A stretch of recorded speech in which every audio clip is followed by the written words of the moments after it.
Sure, everybody sees. We see images from our eyes, memories from the nose, visions through our ears. Our senses are the bottleneck to perceiving the world, and many other species have much more acute senses than we could hope for. What we can see, however, brings beauty, lets us function independently, intelligently, and has helped us survive a million-year climb near the top of the food chain. Our earliest theories about how the eye works by Plato in the 3rd century BC involved Superman-like ray emissions bouncing off objects in front of us. Thank the gods it was Aristotle's camera obscura invention that quickly rejected the old geezer's theory.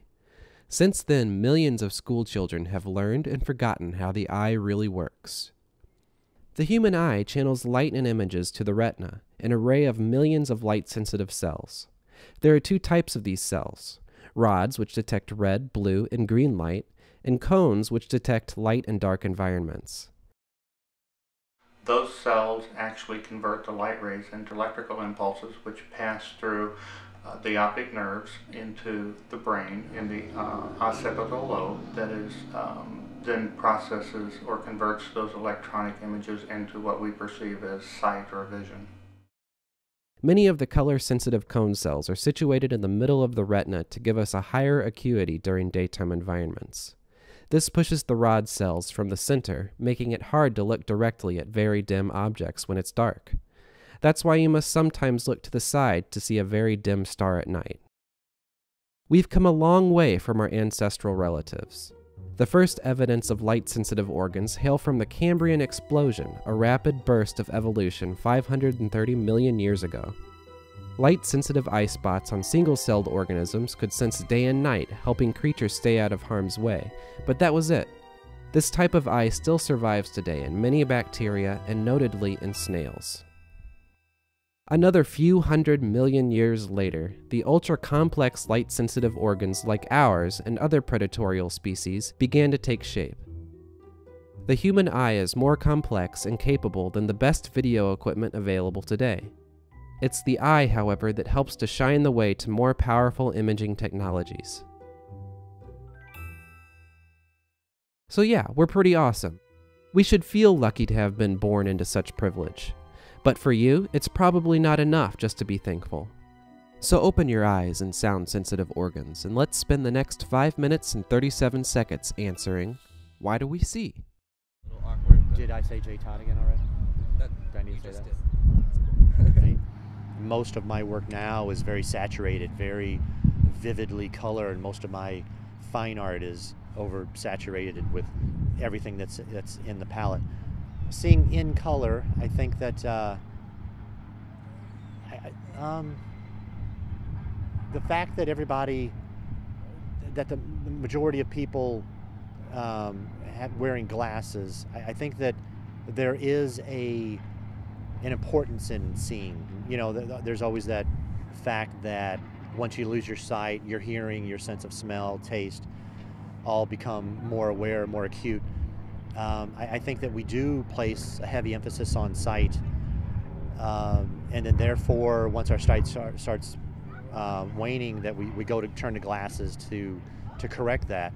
We always wait until the last minute of being able of going with earpieces to help our hearing, but yet we jump right away on sight. The experiment. We use our eyes to see things. Even our other senses, with the help of technology, can be used to see. Of course, we also use machines to see things we can't sense naturally. MRI machines are used to scan structures inside the human body. Radio antennae help to map the cosmos. Chocolate candy bars can see microwave radiation. The materials. A microwave. Any size oven will work. It's the microwaves themselves we're trying to see. Candy bar. Be sure to use a chocolate candy bar filled with delicious caramel. Place the bar in the microwave for about 30 seconds. Think about your favorite animal. Add 9 to the corresponding number of the first letter of that word. Recite pi divided by this number to the 5th decimal place. By this time, your chocolate should be done. What you see should not astonish you. Microwaves emitted inside a microwave oven are standing waves. When the length of a chamber is equal to a multiple of the wavelength of the emission, standing waves are formed. Points along the wave will overlap with others, amplifying itself each time it passes by. In the oven, this creates hot spots inside the chamber, the distance between which are about 12.2 centimeters, the wavelength of a microwave at 2.45 gigahertz, traveling at a speed of 299,792 kilometers per second. It may help to frame your creation. My name is Dwayne Helton. I'm an internal medicine physician doing primary care. The field of imaging, particularly in the medical field, it has become very diverse. We use everything from the simple X-ray to much newer things as the MRI, as well as nuclear scanning to make diagnoses as simple as pneumonia to occult and very small hidden cancers. It's quite fascinating, and it's a field that's rapidly growing. We see because we have primate minds.